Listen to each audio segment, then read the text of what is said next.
The secret is how to control everybody else. And you never understand how to control everybody else until you get to the top of this pyramid of initiation. Most people never make it past the third step. All above that are carefully chosen and nurtured and taught. And Americans for all these years have been looking around for the enemy. They've never been able to find an enemy. So those who control them were able to control them even better by giving them an enemy. That's what Stalin and Churchill and Roosevelt determined at Yalta. Who was going to be the enemy post-war? Turned out to be Stalin. And there was going to be this phony Cold War so that the population would never discover the real enemy. And I'm talking about the population of the Soviet Union as well as the rest of the world. You see, the enemy has always been here. It's your uncle, your aunt, your father, your mother, your brother, your sister, your nephew, your nieces, who belong to the fraternal orders collectively known as the mysteries. The very highest degrees of which, combined together, make up a secret order known as the Illuminati. Their goal is to destroy all existing religions save theirs, all existing governments save theirs, and shackle the mob in a system of eternal oppressive debt chained to a computer for the rest of their life, in a propagandized world to make them believe that they are happy in this system. Now, do you think they're succeeding?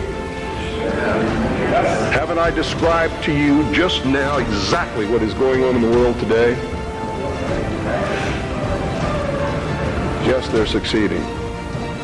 They're succeeding because the American people don't understand their enemy. They don't even know what's happening. People were extolling the virtues of Pat Buchanan and actually considering voting for that man for president, and he sent them all a postcard. And on the front of that postcard, he identified himself as a high priest of the mysteries. Because on the front of his Christmas cards that he sent to all of his followers was the penis of Osiris, the phallus, the obelisk, with a nice red bow tied around the base which represented the testes. You know what he was saying to you? Are there any children in here? He was saying, he was laughing at you. And so was every other member of the Illuminati. He was a highly degreed member of the sovereign and military order of the Knights of Malta, which was taken over in the Peasants' Revolt in England by the Knights Templars, who had sworn revenge upon the old Hospitallers of St. John's, which later became the Knights of Malta because of their role in the suppression of the Templars. How many of you watch Trinity Network? How many of you watch Pat Robertson? You ever seen the cross in the crown? Do you know what that means? It's the symbol of the Templars. The Knights Templar. It is the symbol of the unification of the church and the government over the people. Is that what you want? Every time any church gets control of government, the people suffer. It has always happened.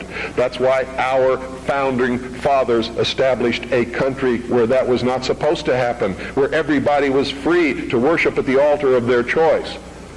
And if you think they were all of one mind, you better think again. How many religions of the Protestant group do you think existed in this country when our founding fathers put together the Constitution? Over 1,500 different groups, all claiming they were right, teaching a different dogma, quoting scripture to justify what they said, and everybody else was going to hell. So don't give me this Christian nation bullshit, because that's what it is. This nation reflected Christian values because the people who made up the government in the early days were Christian. but none of them agreed with each other, and they still don't today. They very seldom ever have. What do you mean by Christian? Seventh-day Adventist? Branch Davidian? Need to do some serious evaluating, some very serious checking out of agendas.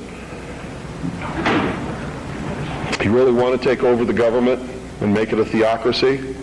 Because I'm going to tell you exactly what's going to happen if you do that. You're going to burn people at the stake who disagree with you. And if that happens, I'm going to have to take up arms all over again. And so will many of you, because you're going to be persecuted. You see? Because whichever one controls the government, you're going to have to conform to that teaching, and if you don't believe in it, you're a heretic. Do you understand what I'm talking about?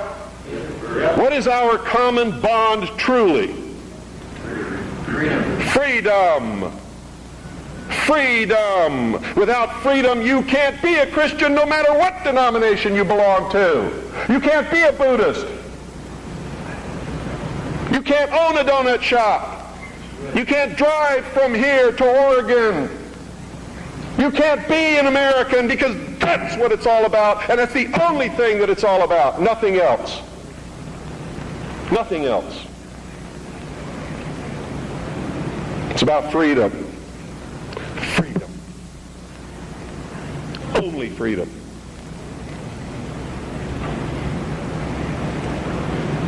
It means you have to let other people be free, even if they disagree with you. I had a tremendous admiration for the courage of those two communists who had the guts to walk up with their little communist sign and their communist flag. Two of them, young people, all alone in that sea of America, militia, uniformed patriots. And I saw people who wanted to kill them.